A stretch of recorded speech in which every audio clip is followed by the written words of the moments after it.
You can listen to brand new music every single minute of your life and never even touch on what's out there.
Welcome to the Dreams of Consciousness podcast. If you'd be so kind, would you mind introducing yourself? David Brenner. I have a project called Gridfailure. And well, let's get to Gridfailure in a little bit, because that's actually going to be a meaty conversation as far as what Gridfailure actually is and how to categorize it or how to describe it. But I should tell people that, David, you have multiple roles in the music industry and indeed in this podcast and how this podcast gets made. Do you want to tell people some of the roles that you have? Sure. My day job career is Ear Split PR. My wife Liz and I run that from our house here. She started it in 1999, and I started helping her out part-time with it shortly after. And then by 2003, we've both been in the music industry or working in some form of music for, most of our lives. We're our 40s, and we've both been into stuff since we were teens or so. So it's pretty much what we do with our life is something to do with music. So, we both worked at labels, magazines, distros, stores, just random, collectively. So Ear Split is, that's my full-time job. We run it ourselves, and it's a publicity company. And we just, we do PR and promotions for everything from brand new, unsigned, independent, totally obscure bands. And, some of our, bigger artists are, we work with everything from Cannibal Corpse, Neurosis, one of our clients. We worked with Sun for about 20 years. Meshuggah out on tour right now, work their record, all over the place, tons of bands. So it's the full-time job is promotions. For people who've been listening to this podcast for a number of years have probably noticed an uptick in bands that they recognize. It's not just my friends anymore who are coming on to talk about their bands and their albums. And a lot of the reason why that happened is because of people like Dave and Liz, who are, able to coordinate interviews for me and, run interference with the labels and things like that. And so, understand that if you appreciate the direction that this podcast has gone in, or that Dreams of Consciousness has gone in, a lot of the credit goes to Dave and some of his colleagues who've been helping me out.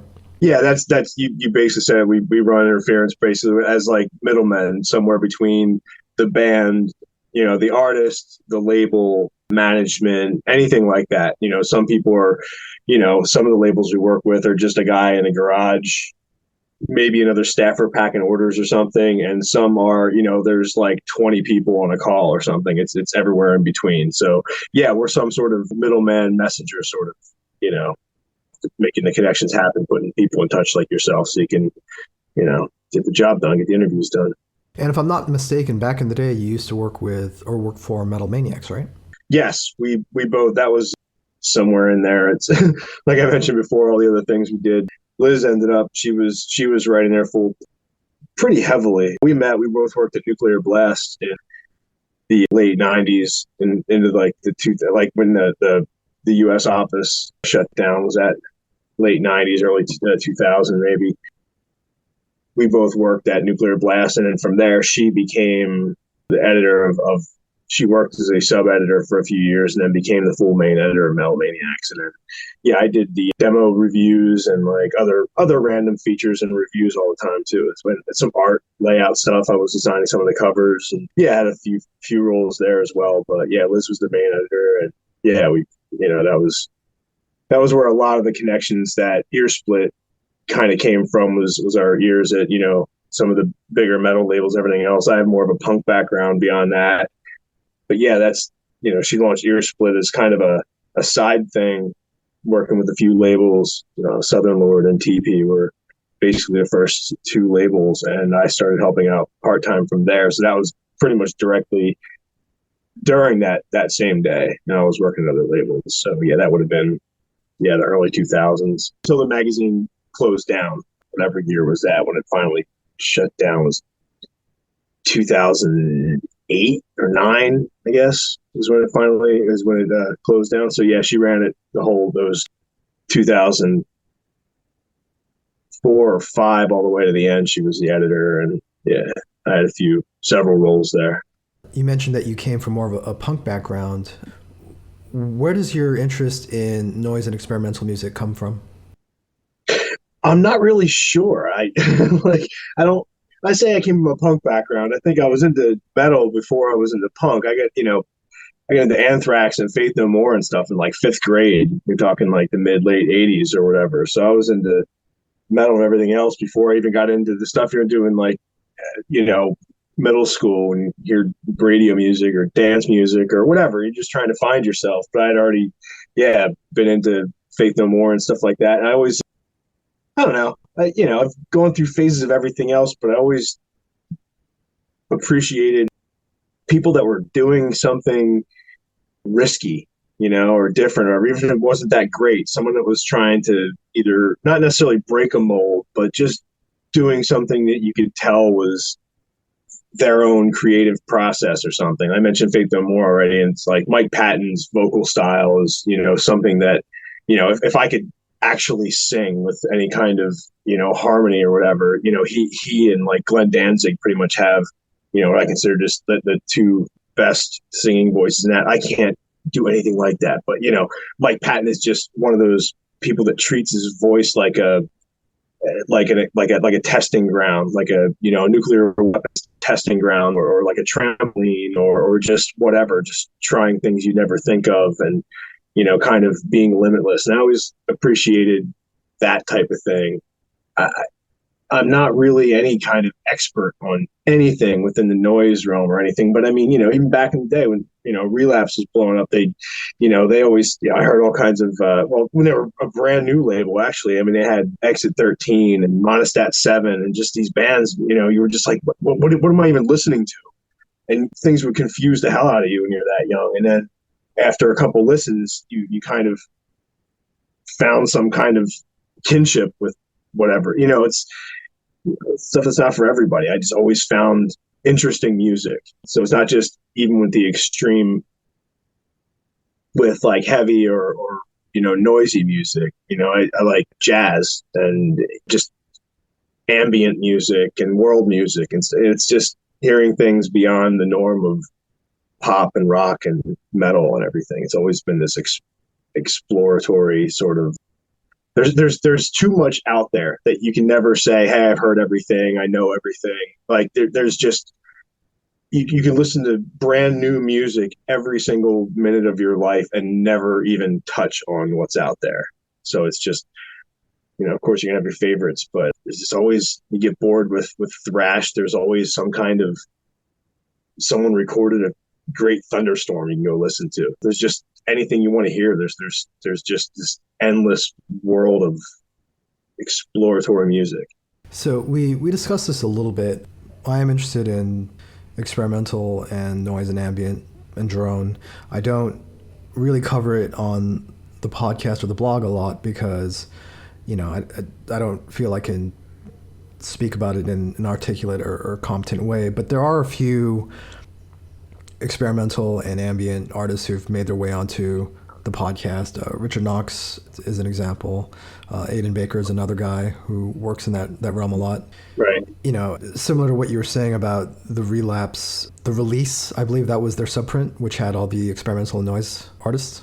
Yeah, they had Release. That was where that would have been Merzbow and stuff like that. And they also had that Desolation House series or whatever. There's a few things in there, like Mandible Chatter and stuff. They had a few different, but yeah, Release would have been that early. There was stuff like Masana, and yeah, I mentioned like Monostat 7 and just some of those bands that were just totally out there. Like you'd hear even the straightforward stuff, so to speak, on Relapse back then was out there. It was different, but yeah, the Release stuff and everything, some of that stuff was just pure, yeah, harsh noise and ambient passages and static and samples. And when you're young and you're trying to explore music and you get into that kind of stuff, it's like, it's curious. You're not really sure what you're listening to. You hear some of those Melvins records back then, and you're like, what am I even listening to? It's like a dog, like someone yelling through 10 feet of rolled up carpet into a mic, or subway samples. Like, what's going on here? I was about 19 when I met a guy People might know who I'm talking about. I'd be curious to see if somebody contacts me. But he called himself Emperor Mike, and he used to work in a record store in somewhere in the Village. And he used to order albums for me. You know, again, very much like what you do, running interference with me for the labels. So like all this stuff that like I couldn't find on my own, he would find the stuff for me. Yeah. And I remember, you know, I was still a teenager, and you know, we got into a conversation about experimental music and noise. And he said something to the effect of, you know, this is the stuff that you'll be listening to in 5 years. You know, knowing me as a death metal fan, knowing me as somebody who's really into like that extreme music world, and that always stuck with me. And I think, you know, it was probably closer to about 15 years. But, you know, even at that time, you know, we spoke about release and some of the stuff that some of the artists that Release was releasing at the same time. They were releasing Brutal Truth and Amorphous and, you know, all that kind of stuff. Right. Neurosis was also doing their Tribes of Neurot side project. Right. Justin Broderick has always kind of had one foot in that world, and so would cross over into drone and noise occasionally with Godflesh. And so I always saw like noise and ambient music and experimental music as kind of either, you know, if not a next space, then operating in a similar mentality as the underground as far as like punk and metal. Did you have that kind of relationship with it as well? Yeah, I don't think I ever really sat back and analyzed that I was listening to noise or experimental music or anything like that. I would just be in a mood for this or that. You know, some days I could, late 90s or something like that, I could, you know, have a day where I didn't listen to anything but Victory Records hardcore. I would listen to Strife and Earth Crisis and Hatebreed and whatever, just, you know, and that would be the whole mentality, the whole day or whatever. And then there's days where I just wake up and put on,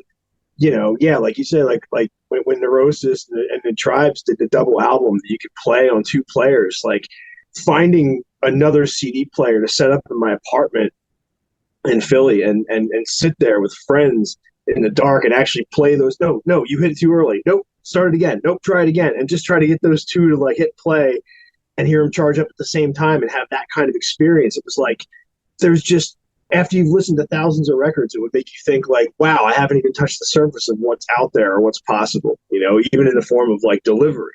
So when you think about that, when it comes down to music, where you know, you mentioned being death metal fans and everything else, like, you know, you're used to a format. Back then you're normally like 4 or 5 dudes and guitars and drums and everything is kind of, even there's trios and there's, you know, there's all kinds of different format changes, but for the most part there's this standard band setup and standard band practice. And then with some of the other stuff, you think about it and people aren't sitting down and writing chords even and don't even go into anything with any kind of forethought or go into it with maybe a concept or writing on a theme or something like that versus trying to create catchy riffs or whatever. You know, the same way industrial music's made, where it's, you know, loops and sample beats and everything like that is what's so different about that than hip hop? You know what I mean? It's, you're looping part of the track and part of the song and putting your own twist on it. And it's all in the matter of like how you digest what's out there and, you know, just try to deliver something. You know, I think of Gridfailure specifically more like art class than like band practice. You know, it's more improvisational. And I'm not, when you're a guitarist in a band, you have X amount of input and X amount of whatever, but you're there to do a job. Gridfailure is my own thing, so I don't have a job. My job is just to make something. So I could play keyboards one night. I could play keyboards and then plug my guitar stuff right into the same effects chain or whatever. I can sit down here and do vocals all night long. It's, you know, anything. I have a drum kit. I mean, it's just a matter of what I feel like doing. If I'm working on a song and it's like, oh, this needs a beat, well, then that's my next directive. Or like, you know, I do a lot of collaborations where I'll go find somebody else. I know some great drummers. I got Jared from Secret Cutter and Orphan Donors who playing on my stuff lately, and he's just off the chain. He makes his own drums, has his own incredible studio and stuff. So if I tell him something like, you know, I'll say, hey, do you have any throwaways this week? Something you don't even give a shit about that you're not going to turn into a song or whatever. And he'll be like testing out a new drum head he made and just send me some 10-minute improv rolling jam thing that it's just him. And it just sounds, to me, it sounds amazing. He's like, I don't know, that was just me dicking around with this new tom I made. I was like, that's incredible. And I'll just, what do I do to this thing, or where does it fit or whatever? And you just take these great contributions from other people who are much more talented than I am. And then I just get to do my thing with it and have fun with it, and like, just everything is very harrowing and disparaging, but it's a lot of just random beauty and stuff. And it's just because of people who are playing in a more accessible manner. So I just get to do this crazy, horrifying thing to it and Frankenstein it with all this other stuff that I'm doing. I don't really think about it as noise, I guess. I think about tension, and I think about melody and open space and negative space and trying to convey a feeling more than a memorable riff. So it's not really about creating. I don't get offended when people call it noise because it's noisy. It's noisy shit. I get it, but I think it takes away from like the people doing the harsh and wall noise movement stuff that are focusing on creating that noise. And that's the goal, is to make the most noise, the biggest noise, the most harsh sounds. You know what I mean? So that's why I don't call it noise, but I don't really know personally what to call it. So I try not to get too hung up on that. Yeah. And to be clear, I mean, when we speak about the difference between noise and music, music is something that's written in a key or has melody or has notes, even if it's not a recognizable Western key or Western scale. Globally, every culture has a kind of tone or a kind of scale that they work in. Music also has structure, which means repetition. Right. Noise frequently does away with all that. Gridfailure doesn't, though, and actually uses, recognizable guitar parts, drum parts, as you mentioned. On this latest release, you also have a trumpet and, is it a clarinet? I think you have some kind of woodwind there as well, right? You're talking about Harbinger Winds just came out? Yeah. The Harbinger Winds record? Yeah, that's a collaboration. My buddy Ben has his solo project called Megalophobe. So that's our third collaboration together. He also plays accordion and effects as part of Gridfailure's live lineup. I've contributed his records and stuff as well. So that was our third full collaborative record together. And yeah, that one we went with it was all based out of jazz. It's not a jazz record by any means, by a standard. If I call it a jazz record to the jazz people I know, get smacked. Like it's just not, you know what I mean? It's still ambient and deconstructed and whatever else. But yeah, we have the whole idea was the winds in the title, and playing into that with the structure. So we had people that were, I played harmonicas and things on there.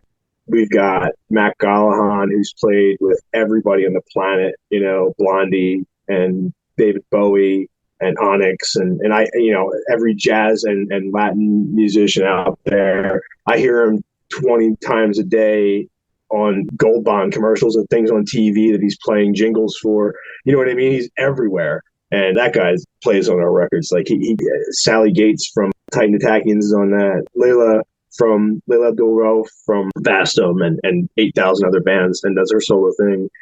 She played trumpet on that. Speaking of the link between death metal and experimental music, right? Exactly. Leila's been in a million bands, tracing all the way back to like Amber Asylum and ambient stuff back in the day. And she's got 4 solo LPs in the whole canon of experimental solo ambient stuff. Hers is much more beautiful, but that's why she's one of my favorite people to collaborate with, because when I send these, some kind of crazy harsh, it just sounds like someone eating the wrong end of electrical cord, in the bathtub, and the sound of like police sirens and a thunderstorm or whatever.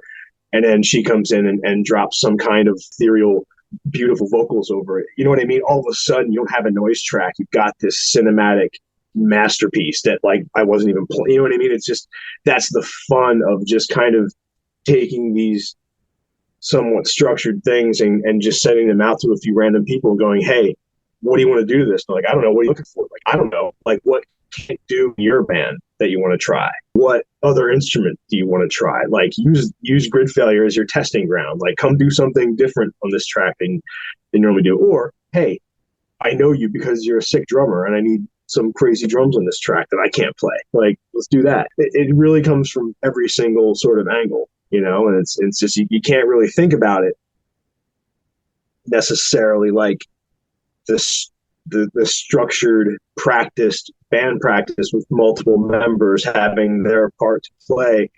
But that doesn't mean that you don't want some recurring element to come back through it, that there's not going to be a repetitive beat, that there's not going to be some repeated lyrics, that, there is still some kind of thing to root onto in some of it. So that's why, I love working with people that have that kind of, just, they're willing to try things, not like, well, here's what I do necessarily. It's like, hey, I'll just try whatever. Or, it's fun when there's no expectation. It can pretty much only be awesome.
When did you start making your own experimental music? Gridfailure is my first project of this sort at all, where I was back in Pennsylvania, where I grew up in Lancaster. I was in punk bands. I was in several bands in Philly. Most notably, I helped start Heidnik in the late 90s.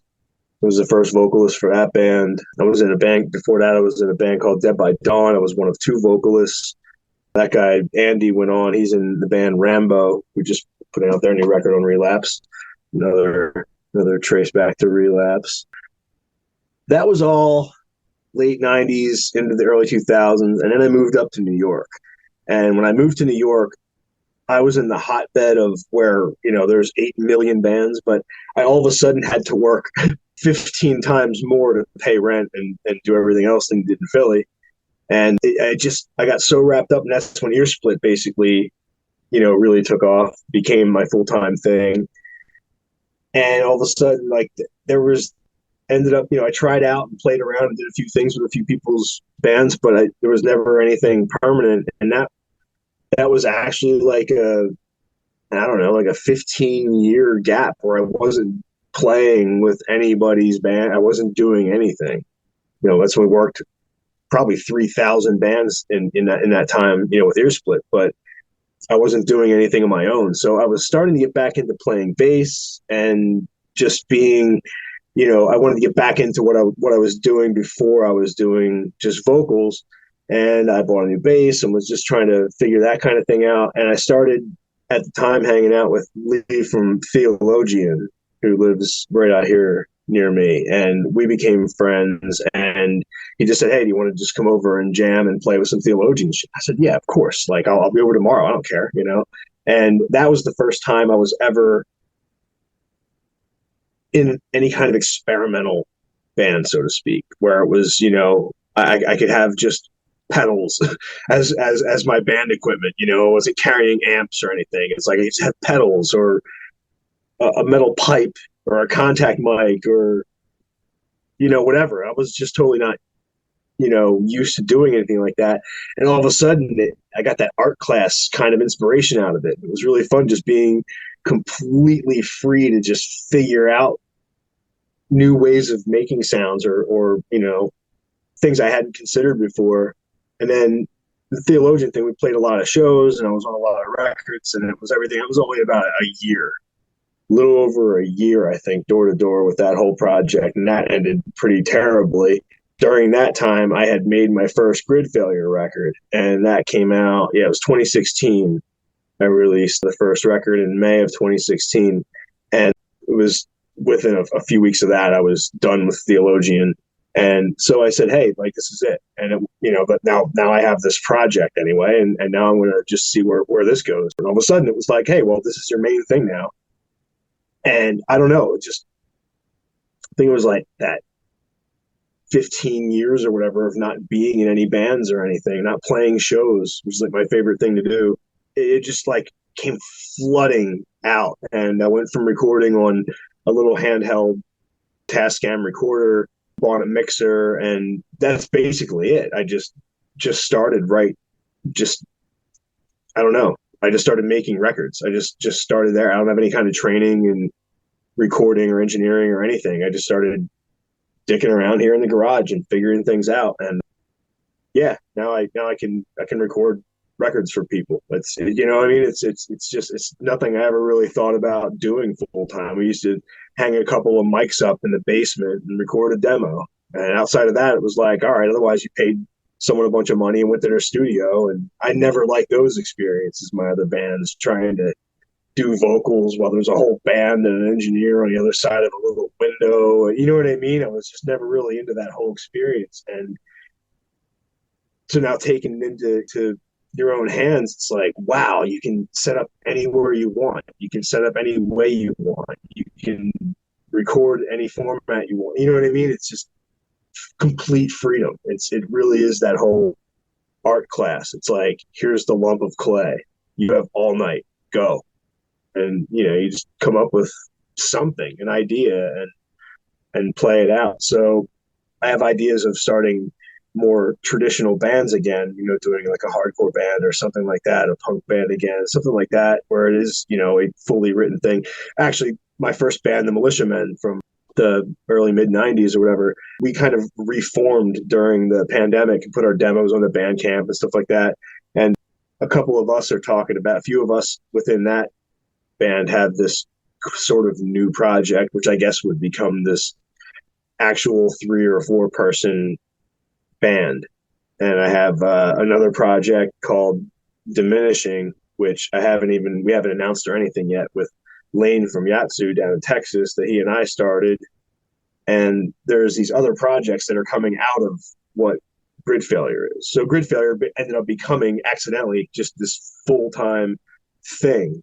And now from there, there's actual bands coming out of it. Or, you know what I mean? It's become like this conduit, with all these musicians that I work with my day job with Earsplit, and then through the collaborations with Gridfailure, now there's just this insane network of people like that I can just hit up anytime and say, hey, are you interested in this? Do you have time for this? Do you want to do this? Or go back to the same people who have. So it's I don't know. It's kind of crazy to think about it. Like, hey, I want to make something more cinematic. We need, trumpets. Well, I know 6 people who play trumpet and have played on Gridfailure records. You know what I mean? It's go get one of them. Go get 3 of them. It's great, to think that this was just a stupid project 6 years ago, and I have like 30 records on Bandcamp. Like, that's just out of this garage or from live improvs or whatever. So how does a song usually start for you?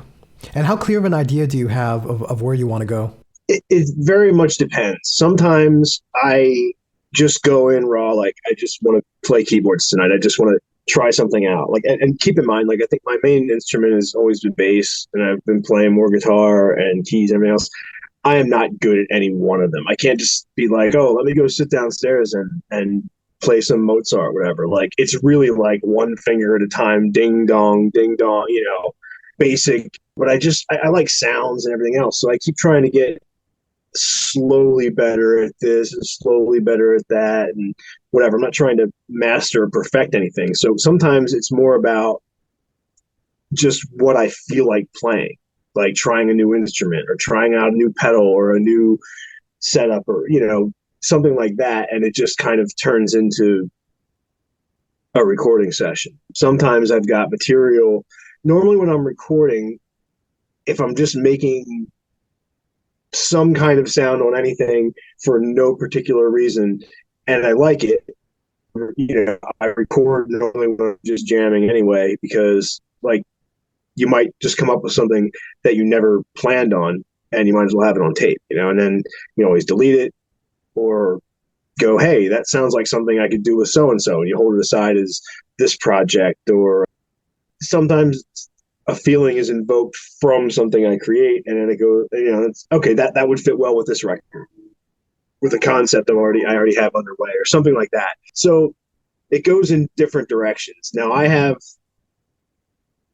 if I open up my stored, what I'm working on right now, I have somewhere around 22 new albums in the works right now, or at pretty much any given time. It's just that widespread that I always have these amassed amounts of material that are at least tagged or dubbed something that will become a project or can be used for a project or whatever. So those like 20 whatever folders I have open right now, there are almost fully written records or completed records that I've had done for up to 3 and 4 years sitting there waiting to be finished and released. And I'll just work on a collaboration with somebody else instead in the meantime or whatever. There's always this huge backlog of material. So it just kind of comes down to that. Like, okay, now it's time to finish this record. This is the one I want to release next. I want to focus on this one. And then you focus, you take this 50% record or 20% record or stack of material tagged for this concept or whatever and start just sewing it together, start Frankensteining this thing together. And all of a sudden you'll be like, I could sit down with a totally blank canvas, put a whole huge pile of material and within a few hours of just kind of seaming things together and partially naming things, all of a sudden you have this concept is fully created. And, this idea comes out. Some of the records are 100% me playing everything. There's no collaborators at all. And then there's records where there's like 15 people joining me on the record throughout it. And some of them have sent me random contributions that weren't necessarily for anything, or for anything specific at least. And then within that, say in stage 3 of the record, there's people playing to what I've created with some of that stuff or with my own stuff or whatever. You know what I mean? So I don't think there's really anything that was ever like start out, create this record and only work on that record. Like that just never happens. It's just not that way. I don't have that much time after, a 12-hour, 15-hour, sometimes ear split day. Sometimes it's hard enough just to come in here and turn switches on and apply yourself. It's like, all you want to do is go stare at a wall or something. And it's like, all I can do is even plug in a bass or something at first. But it's the same thing as running. I'm like getting more distance running the last year or so. And it's the same thing. Like, even if you don't want to do it, you make yourself do it. And halfway through, when you're hating life, you'll know why you did it, because all of a sudden it'll start to feel good. And that's the same way I look at grid failure or just playing music or anything in general. It's this release that even if you don't really think you need it or you're looking for it or whatever, it's always going to make you feel, I don't know, might sound cliche, make you feel alive or something, but it really does. Like I feel more connected. I think we all feel like strange beings as humans. Everybody thinks they're supposed to be a certain way or think about things a certain way or whatever. And it's like, when you do anything creatively, you're kind of detaching from this world. You're supposed to be where you're supposed to be this certain person. You're detached from bills and laws and politics and family and whatever. You can just kind of be whatever. You can just create this world that you're somehow recording. I don't know. It's just such a release to find that I had a really terrible day. I don't even feel like being in here. And all of a sudden, like a half hour later, you've got this concept, like something you've stuck on for a song for a year. All of a sudden you like, I have all the answers. I figured it out. You finish the jigsaw puzzle, whatever. You put that one thing in there that this whole project's been waiting on. And all of a sudden you're reinvigorated on something that's been on the back burner for 2 years or something. And it's like, all of a sudden you have this great project. You're like, I can't wait to release this so 3 people check it out. It just becomes so inspiring, just to create stuff. Like, it's not really for, of course I love when anybody listens to any bit of it, even if I get negative feedback from the listen, like it makes it worthwhile, but I'm not really creating it for anybody else. You know what I mean? It's like it's like a very personal creation every time I make anything, even if other folks are involved or whatever. And just the completion process of it and just getting it out there, even if it's just throw it on Bandcamp the night you finish it and then walk away. Like, that to me is like an accomplishment. It feels good that I just made this cool thing. It's like when you see your drawing hanging up in the hallway in high school, or you know what I mean, your parents actually said something about something you made or played or whatever that wasn't, turn that shit off. You're like, wow, this is great. Real human responses. So when you say you have 20 albums in progress at any one time, it sounds like you're starting with the concept or an idea or feeling and organizing your recordings as you make them to whatever best fits with concepts or the ideas that you already have. Yeah, that's how a lot of it is. As opposed to starting an album and ending an album all in like one batch. Yeah, never happens. Absolutely never happens. Like the record I'm about to finish, Six Mass Extinction Skullduggery 3, the third in a 5-album concept series that I've been releasing. Now, the third one will be out early next year, but what will follow as the 4th record of this series alone was supposed to be the second Grid Failure record. like I was going to release this in 2016 or 17 or something. It's been sitting there. It's got what I consider to be some of the most defining sounds that this project has been created on all this time. And no one else has heard it except for the other people I played it for who were on it, recorded things for it, and that kind of thing. And that's sitting here in this like 70% stage for 5 years now. So things work in these crazy orders. I had wanted to release that, but I was like, hey, there's all this other material attached to it. Why don't I make the second record that's going to be the follow-up? So it's kind of these paired records. And then so much material amassed around those two that I said, hey, why don't I release a little EP between each one or something? And then it became like sort of a prequel and a post or something. Like it became this series that now is being released over, I can't even put a date on it because the third isn't out yet until next year. So probably Six Mass Extinction Skullduggery 3 will be out in 2023, Teeth Collection in 2024, and the follow-up record, Drought Stick, the fifth one, will be out in like 2025 or something. And within that, I'll probably release 4 or 5 other records each of those years, because I have splits and other collaborations and other albums. I have this Americana record that's sitting there at like 80% done, which is like this dark, incinerating campfire country sort of record, and it's just like, sounds like the Eagles if you were on mescaline and on fire or something. It's it's just ridiculous shit. It's like I keep really trying to explore this jazz thing. Like last year I released a collaboration with Mac Gallahan we talked about before. It was basically me playing everything except for Mac playing trumpet and some didgeridoo and whatever, and just crafting this amazing jazz musician into this tortured, murderous serial killer rampage record. It's just kind of ongoing. So yeah, it's what you said. It's, if I just play something, I might just throw it out, or I might be like, hey, that might be something I could put in the background over here, on this record. And then I have, the multiple series within what I do. So I have the When the Lights Go Out series, which I normally release on Halloween, and they're normally more ambient, maybe even lighter, because they're not really harsh noise or anything, but there's not really any discernible vocals or lyrics or anything. So it's more of these ethereal records, maybe, and it's like, I don't know, I just have different ongoing sort of series. I have the Hench Persons instrumentals, which I've released 2 different records so far, and there's like 4 more sitting there somewhere.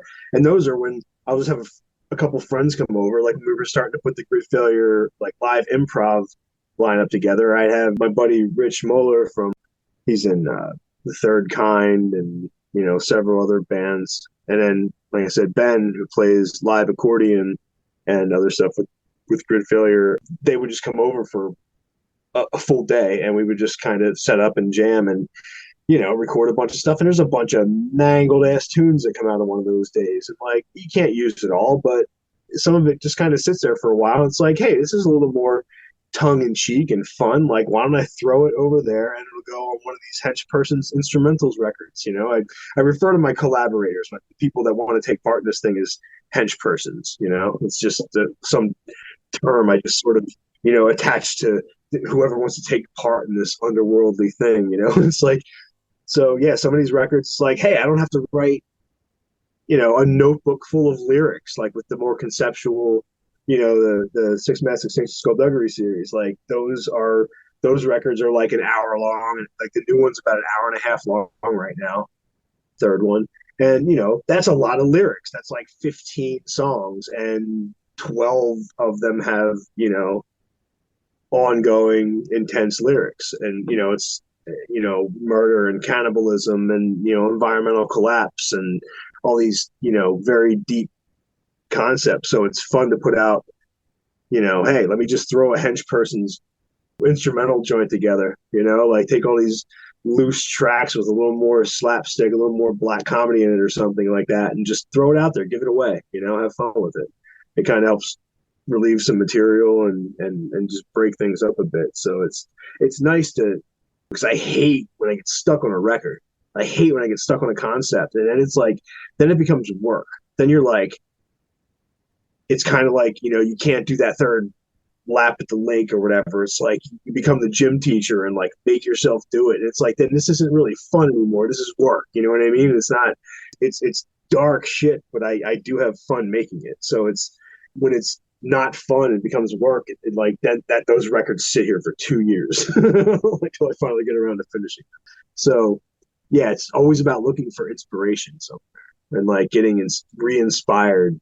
Sometimes you got to let something sit for a while. You can't just force your way through it. I again, going back to ear split, all the people we work with, we see guys that play like 8-string guitars and can solo for 4 hours straight without breaking a sweat or blinking. It's like I sweat trying to play power chords. It's people have a different talent level and a different process and everything else. And it's like, maybe you can write 12 songs about some ancient Sumerian intergalactic alien life form conquest or whatever in a 4-part thing and play more notes in 40 minutes than I've ever heard in my life. That's not really what I'm trying to do here, because one, I can't, and two, it's supposed to invoke a different sort of thing than a progressive death metal record or something. You know what I mean?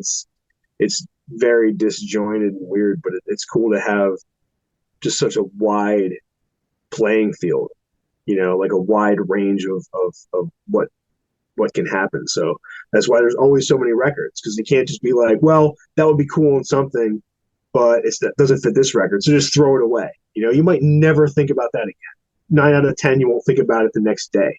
It's gone. It's like there's something else. So at least if it's recorded, I can go back in there 3 years later and go, no, this sucks, and throw it away. But like the fact that I kept it for 3 years, hey, that could work really well if I refine it and add this to it, and all of a sudden you got a song idea, an album idea, the concept idea, concept album idea, and there you go. Now I have 6 new folders. So this is something that I ask people who work in the experimental world or just have a lot of improvisation in their process. But when do you know a song is done? How do you know a song is done? When is a song done for you? This is the worst question ever. You've heard this. You've heard me answer this badly in other interviews. That's like the trickiest question ever, because I don't know. There's not really an answer. It's if you set out for a song to sound a certain way, at least for me, it normally isn't going to sound like that original idea.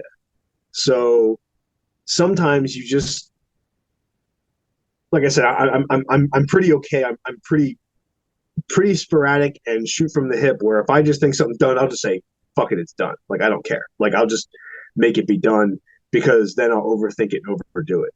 I've overthought it and overdone it a million times, and you end up hating the song and going back to something after spending hours or weeks or whatever, or holding up an entire record because you hate something, when you're like, why didn't I just leave this alone 3 different versions ago or something? So you go back to find that original thing. How do I recreate this, or do I pull out another version, or hey, now I've passed that point, so let me save that idea for another song. You know what I mean? You just kind of need to pull the plug sometimes, because you can go over something a million times over.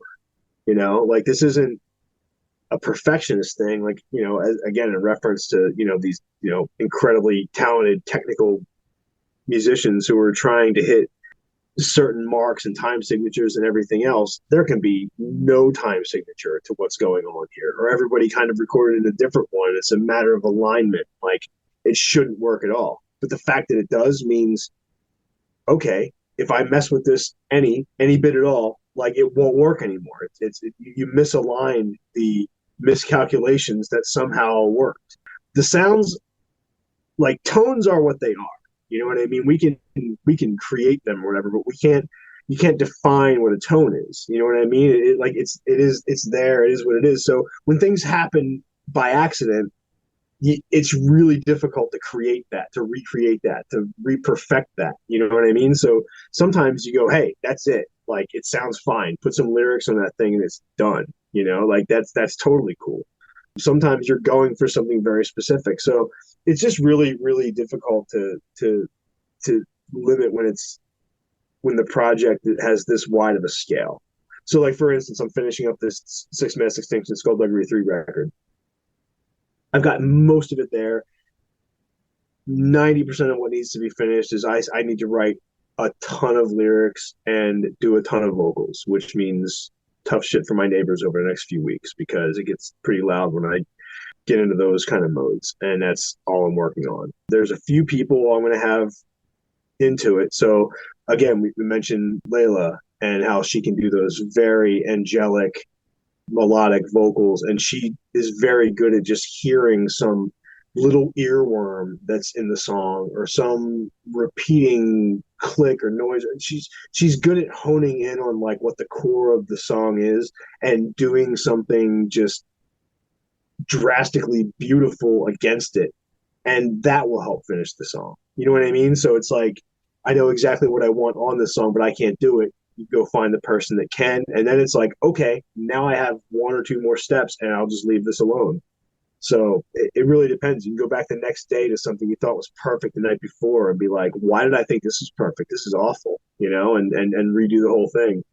And so it just depends. But yeah, when it comes down to like the concepts with this, it's like I'm listening to the whole record and the whole concept of the multiple records together and trying to create sort of an arc in the record. So maybe I don't have to rework the song.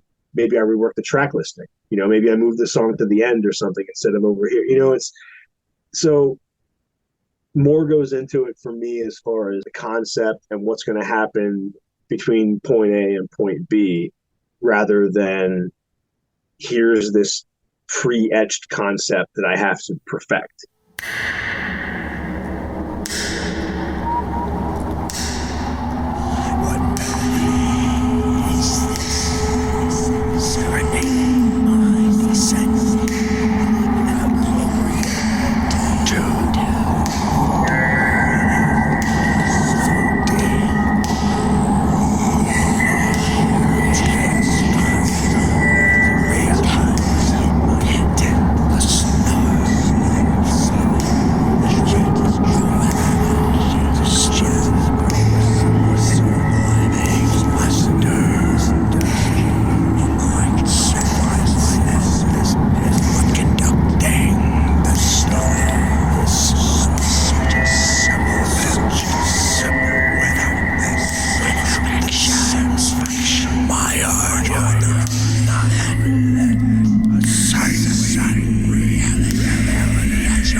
Let's speak about Harbinger Winds.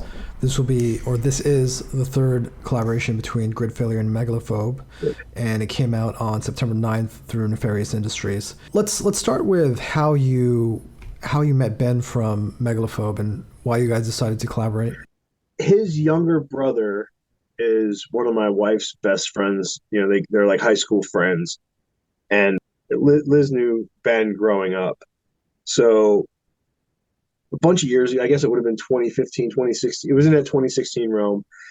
He was moving from California back to New York, and he had this cat that he couldn't bring with him. So Rob, his brother, got in touch with us and said, "Hey, can you babysit my brother's cat for a couple of days while he gets a new apartment and everything?" I said, "Sure." And, you know, it was an odd situation, and we took this old cat in, and then the cat stayed here for months, and we became very attached to it. And then turns out Ben couldn't really take the cat back. So that was it.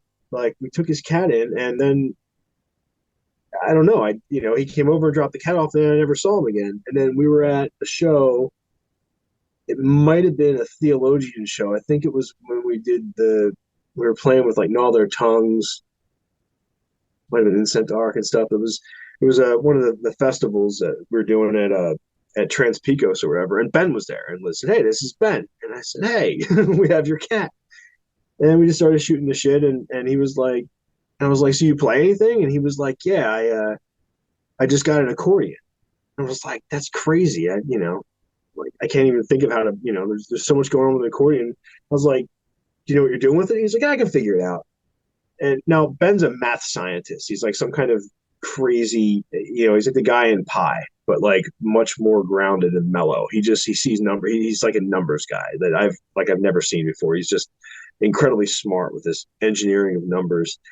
And he just basically figured out how to play accordion out of nowhere and said, like, sure, let's do something. So I had him out here to record some basic parts just for something. We didn't even know what. And I just started jamming with him. And all of a sudden we just really liked working together. And I think by the end of that first jam, we had kind of a concept of what will become our first collaborative record together. So he's really easygoing and cool to work with, very talented and very like-minded in the sense of like the defiance of genres or boundaries or limits, just kind of, anything goes. And we just instantly got along with that. So we had our first record put together, Dendritic. We released that in 2017 and already had all these other ideas kind of coming together, which was for this Harbinger Winds record. I said, why don't we because we had Mac and Layla and some people on Dendritic, and we said, hey, why don't we really focus on the jazzier, the lo-fi sort of post-avant, whatever, jazz, dark jazz angle of this and kind of go for that. And that was our whole concept. So we started jamming again, only all this tumultuous stuff was coming out instead. And it just didn't fit the concept. So we ended up in the middle of making Harbinger Winds. We just decided, hey, let's just make this other record.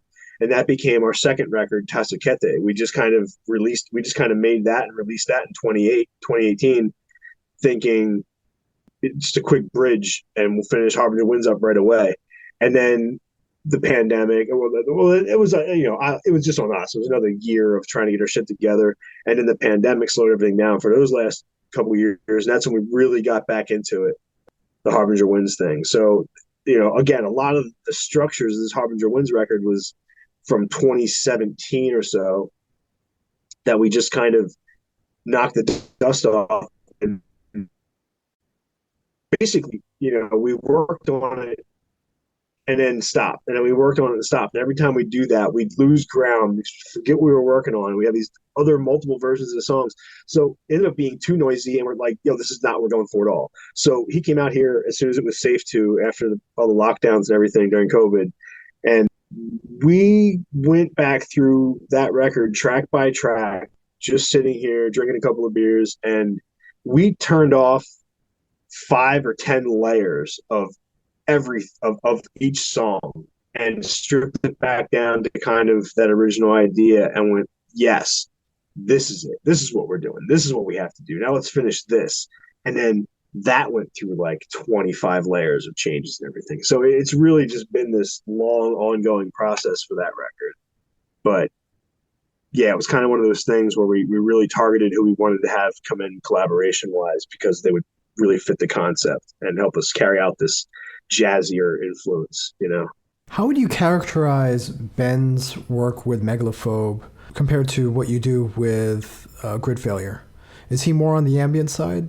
Does he gravitate more naturally to jazz and stuff like that? He definitely, the Megalophobe stuff is definitely very organic, ambient.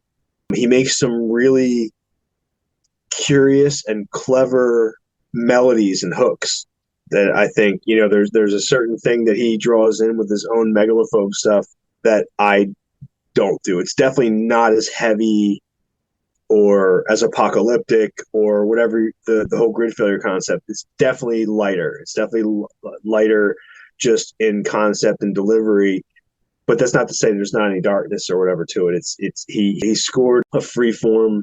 One of his friends is like a ballet instructor at some very sort of freeform ballet dance company in Brooklyn, and they had him on for one part of this installation where he just went on stage and played. And let me backtrack real quick.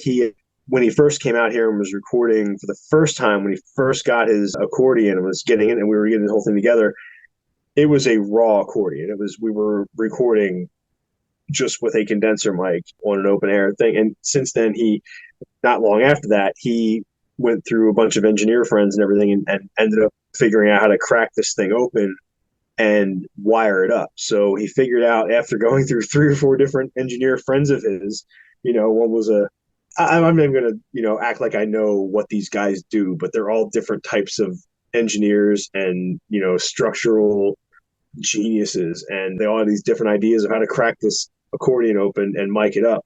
So I guess he eventually did it where he has a very small condenser mic wrapped in like the finger of a glove, somehow trapped into the bellows of the thing. So it just picks up as an internal mic. And now he plays through all these pedals and effects and everything. So he can make it sound completely terrifying, but also just like an accordion with some reverb on it as well, make it very beautiful. So that's what makes it so fun, is that he can also be completely unpredictable. When we go play Gridfailure live shows, it's 100% improv. There might be one part that's kind of like a repetitive part that Rich or Greg will play from a prior show, but we don't know what's coming. We don't have it planned out. We completely improv. I'm pulling lyrics from multiple different records or just freestyling on the spot. Ben's playing accordion that's got this beautiful melody to it, and all of a sudden it sounds like it's a plane crashing into the venue. It's so he's just super on point with the improvisational, just letting it all hang out and just go big or go home sort of thing as well. So that's why we get along, because we'll just come up with an idea, and if we both like it, we just lean on it. So yeah, like he's definitely got a more melodic, and I guess I hate the term accessible in this case because it's very odd and experimental, but his stuff is just not as confrontational as Gridfailure. So it's a very cool pairing. It's there's always this melodic and tranquil aspect that comes from a Megalophobe record that I don't necessarily create on my stuff, and it makes it very cool to mix together. So yeah, I've done some videos I made a video or two for Megalophobe stuff, and I help him with his layouts and everything else. We're just like super intertwined. So that's why, Ben might be on 3 or 4 songs of one of my other records, but it's just different when we're creating one of these collaborative records, from the ground up. Then it's like we're both taking part in recording, mixing, engineering, everything. Like every part of it, we're completely 100% on point, bouncing ideas off of each other. And we don't really fight each other either. It's like, hey, I got an idea for lyrics. Okay, go. I don't think I should do lyrics or do vocals on this song. You can do it. Okay, cool. And we've never really been in a standstill. Like, well, I want something this way. Well, I don't. You know what I mean? That's just never happened. We're both just, okay, cool. Let's make it. So that's a very satisfying thing, instead of standing around wasting band practice and 4 guys bickering over how a chorus should go.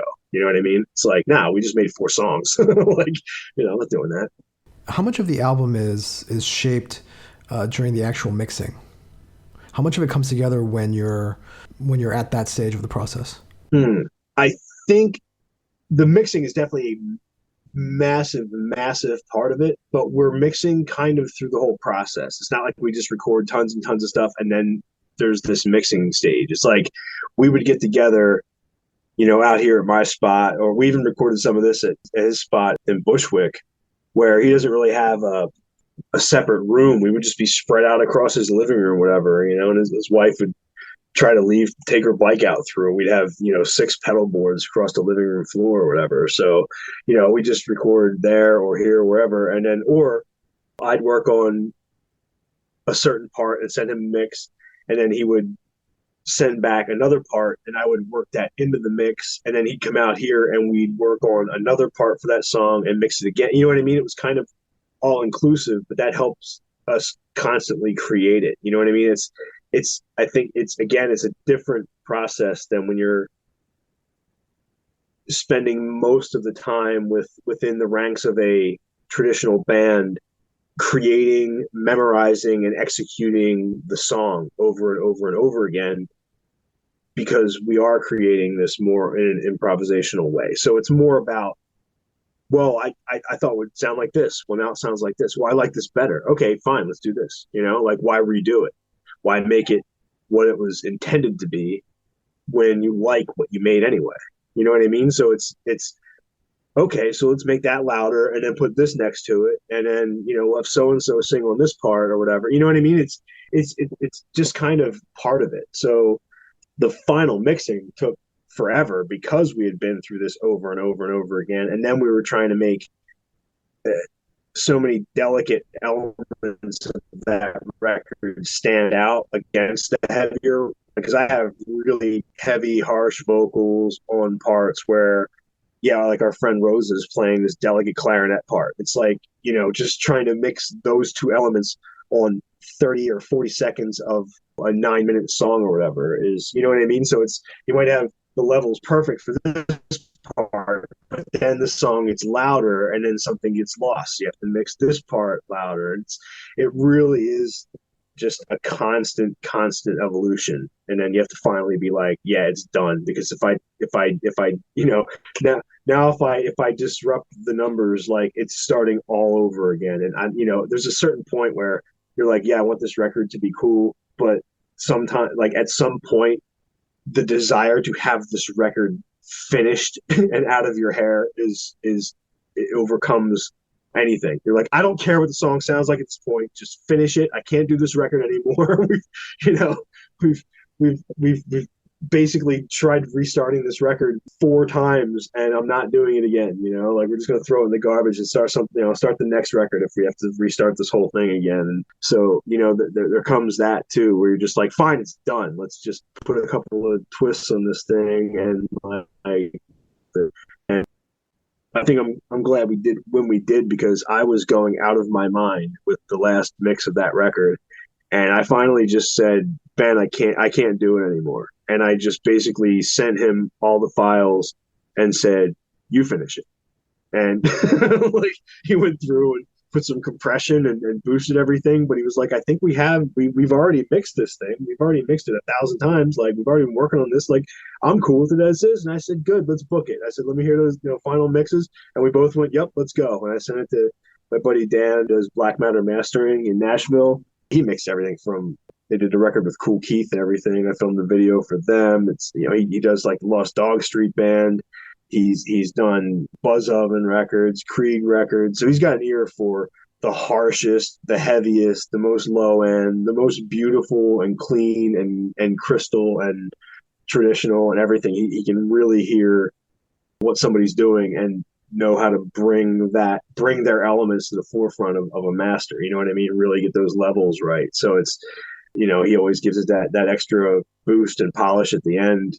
These days, I mean, I have 15 records out that weren't mastered at all, but I just did everything myself. But now I have Dan master pretty much everything, because I've never sent it back and been like, no, I don't like this. Like, every time he sends it back, it's like, wow, now I realize why I like this record. Like, you made me realize that I like my own record. Thank you. It's great to hear that, and not be like, wow, why did we do this? Or wow, that sucks, like, and just be disappointed. So a lot of work goes into it. A lot of people think that, I guess, noise, improv, whatever, that kind of stuff, it's like, it just means there's no soul to it. You're just like slapping shit around and it doesn't matter.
So as you mentioned, Dan from Theoden mastered the album. What would you say he brings to your sound, and what would you say the differences between the albums that Dan worked on versus the releases that you put out which weren't mastered or which you mastered yourself?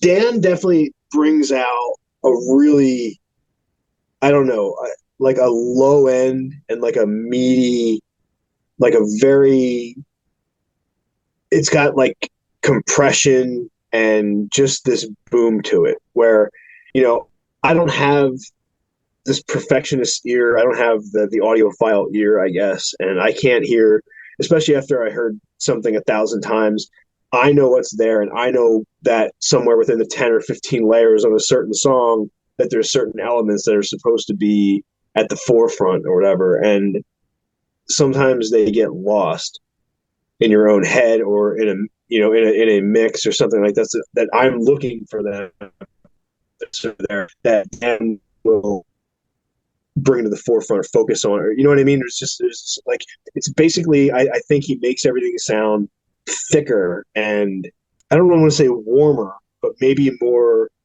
organic or something. Because a lot of the stuff is just so harsh or whatever that, it kind of has that staticky biting edge to it or whatever. And like after Dan does something, like I always feel like it just fills out your stereo or your headphones more. It definitely adds that boom to it. I just released, which one? Oh, the Hench Person's Instrumentals, whatever I released on Halloween last year. Which one was that? Psychological Badlands was the first one. Oh, Ghoul Bushcraft was the name of it. Hench Person's Instrumentals, Ghoul Bushcraft. I didn't have Dan master that one because I just wanted to throw that record out on Halloween, and I was finishing it like the night before Halloween. Like, so I just, I probably would have, sent it to him, but I just, again, it was one of those things where I just wanted to just get it out there. And I like the way that record sounds, but like, I know Dan would have made it sound better. I just had an idea. I wanted to get it off my chest and out of the way and, and just have it out on Halloween. And it didn't really require mastering because again, a lot of it was just free jams and, toying around in here with, other folks. So I still think that I have a lot to learn, but when I listen to something that I've mixed myself here and didn't necessarily master, that I just released myself, versus something, in the same situation 4 years ago or so, I can hear a drastic difference. Like just learning about levels and everything in there in 3 or 4 years, you kind of come into your own and the stuff a lot more in that amount of time. And I hope I, continue to grow that same way. I'd be happy with that. But Dan is like pro. Dan knows what he's doing. Dan's got real equipment. Dan, you know what I mean? It's a world of difference when I give him something to master and it comes back. So if you listen to the Six Mass Extinction, Skullduggery, and Harbinger Winds, and like most of the last few records or whatever, there's definitely, I think, a more fulfilling, organic, thundering sort of presence to it. Do you want to say anything about Nefarious Industries? Yeah, Greg is a very good friend. Greg has been a live drummer in Gridfailure. It's kind of just, he and my friend Rich have both been live performers. I do all the PR, for Nefarious Industries, which I have since they launched it. I worked with Postman Syndrome guys back, or East of the Wall guys back when they were in the Postman Syndrome, when I worked at Now or Never Records. And once I started working with East of the Wall doing press for them, that was in the time when I met Greg and Kevin from A Fucking Elephant, and Greg, who runs the Nefarious Industries. They came and they had this new label they were launching and wanted me to help them out with their first release. And I've worked with them since then. So that's like 11 years straight now, working basically every record, for Nefarious Industries. And I help Greg sort of on the back end of the label a little more in like the planning and that kind of things, so we can make it work with my schedule. So we work, I release a lot of stuff with Gridfailure through Nefarious Industries. So I'm working on multiple fronts just within that one label structure. So yeah, Greg takes more risks than anybody else I know. Probably that, when you're a noise label, you're going for this extreme, audience that's they got a very specific taste. You know what I mean? It's like you can kind of find a bunch of bands in that realm, and they might not all go 100%, but like, you're not really shooting out of left field, wherever the term is.